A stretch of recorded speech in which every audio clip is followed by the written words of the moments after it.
Semoga Tuhan memberkati dan membimbingmu memelihara keluarga. Pace bene, masih di mea culpa. Saya menemukan satu dokumen yang menurut saya sangat penting untuk dibagikan. Satu surat dari Paus almarhum Paus Benediktus ke-16 kepada peserta sidang pleno Dewan Kepausan untuk keluarga. Waktu itu ada satu dewan yang dibentuk sebagai persiapan untuk kongres keluarga. Oke. Lalu kepada para peserta panitia untuk kongres keluarga ini, Paus Benediktus ke-16 menulis surat, memberikan pencerahan, motivasi tentang betapa pentingnya keluarga ini dibahas dalam terang iman. Karena bagaimanapun bapak, ibu, anak yang ada dalam keluarga ini membutuhkan dukungan juga untuk menjadi anggota keluarga yang baik, sehingga berpengaruh pada kualitas hidupnya. Nah, oke. Menarik bagi saya beberapa bagian dari tulisan Paus Benediktus ini. Yang pertama, dia katakan situasi aktual sekarang, bahwa di tengah keluarga ada degradasi nilai. Pada masa sekarang, sekarangnya adalah pada tahun 2011. Tetapi masa istilah sekarang ini, kalau kita merujuk pada momen saat ini, saya pikir mengatakan bahwa ada degradasi nilai dalam rumah tangga, saya pikir tidak keliru juga, begitu ya. Karena setiap momennya ada saja tantangan untuk setiap keluarga. Entah itu secara pribadi dimiliki oleh masing-masing anggota atau dalam relasi dengan yang lain. Oke, yang saya katakan ini saya pikir bukan melulu hal-hal baru, tetapi saya pikir perlu diingatkan kembali, diawaskan bahwa jangan-jangan sedang dialami oleh anggota keluarga ini satu degradasi nilai yang demikian biasa tanpa sadar ini terus menggerogoti kebahagiaan dalam rumah tangga. Begitu ya. Satu hal yang disoroti dalam surat Paus Benediktus ini itu soal degradasi etika seksual yang saling terkait. Berbicara soal seksualitas ini bukan hanya melulu soal hubungan badan, saya pikir begitu. Tetapi adaku sebagai manusia, sebagai laki-laki, dan adaku sebagai perempuan atau adaku sebagai perempuan di tengah keluarga. Dan bagaimana ini saling mengisi, saling melengkapi, saling membahagiakan. Nah, termasuk juga semua aspek berkaitan dengan itu ya. Nah, orang sering membawa sebagai isu skandal-skandal seksual itu kepada orang yang tidak menikah. Dan orang seolah-olah mengabaikan skandal-skandal semacam ini yang sering terjadi, bahkan lebih sering terjadi di tengah keluarga. Institusi keluarga yang diresmikan secara ofisial, secara legal, entah sebagai sakramen, entah sebagai pernikahan sipil dalam catatan negara, bukan menjadi jaminan bahwa tidak ada skandal di tengah keluarga. Bukan jaminan. Oh, mereka sudah menikah. Kalau begitu, apapun yang mereka lakukan, sah-sah saja. Tidak bisa kita katakan begitu. Karena abuse secara seksual juga terjadi. Atau tadi saya katakan, bila ini hipotesa, bisa dibuktikan. Jauh lebih banyak terjadi di tengah rumah tangga. Di tengah keluarga. Karena ada orang di sana yang secara hukum dianggap sah untuk menjadi partner gitu ya. Tetapi dalam prakteknya justru banyak hal yang tidak sesuai dengan nilai-nilai kemanusiaan yang terjadi. Nah, ini berpengaruh pada kualitas hidup bersama di tengah keluarga, berpengaruh juga pada tingkat kebahagiaan di tengah keluarga itu.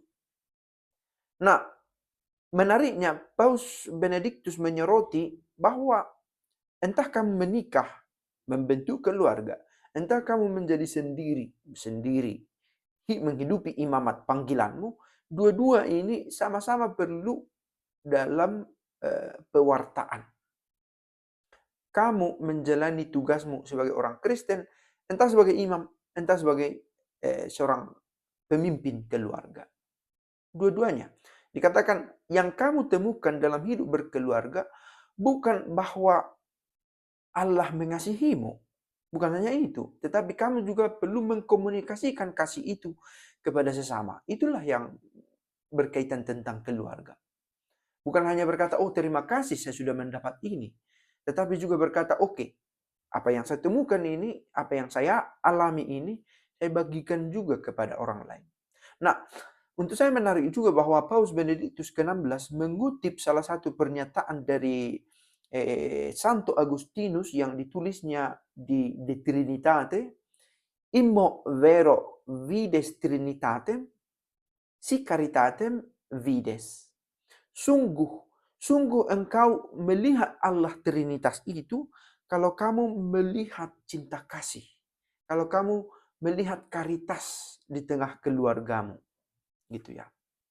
Kalau kamu benar-benar mengalami cinta kasih itu di tengah keluargamu, kamu melihat Allah Trinitas itu. Itu dikatakan oleh Santo Agustinus. Dan saya pikir ini membantu kita untuk membawa ke bumi. Untuk mendaratkan diskusi-diskusi kita selama ini. Secara khusus di channel ini ya.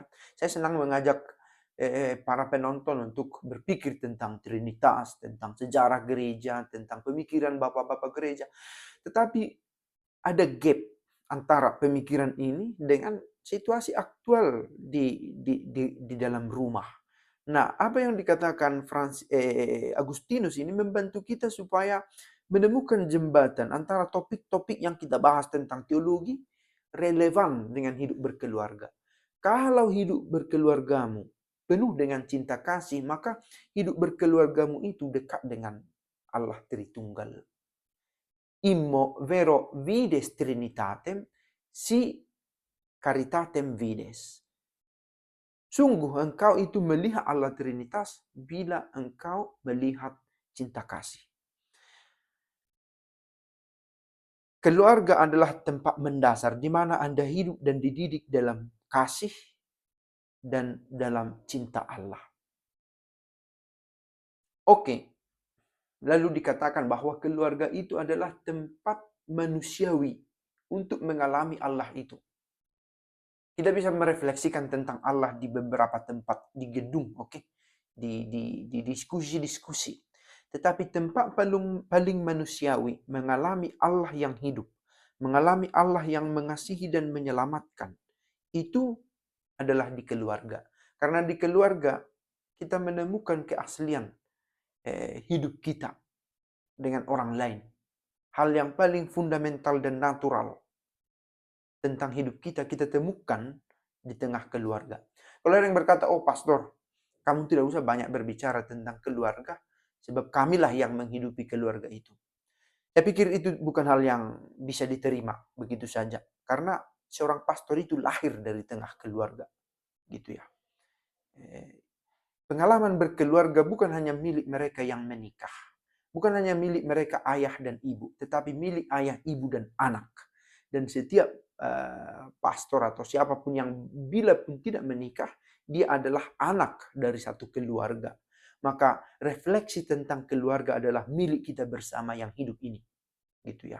Dan dikatakan itu tadi, salah satu nilai dari hidup berkeluarga adalah menjadikan keluargamu itu sebagai teladan bagi orang-orang yang membuat persiapan untuk berkeluarga.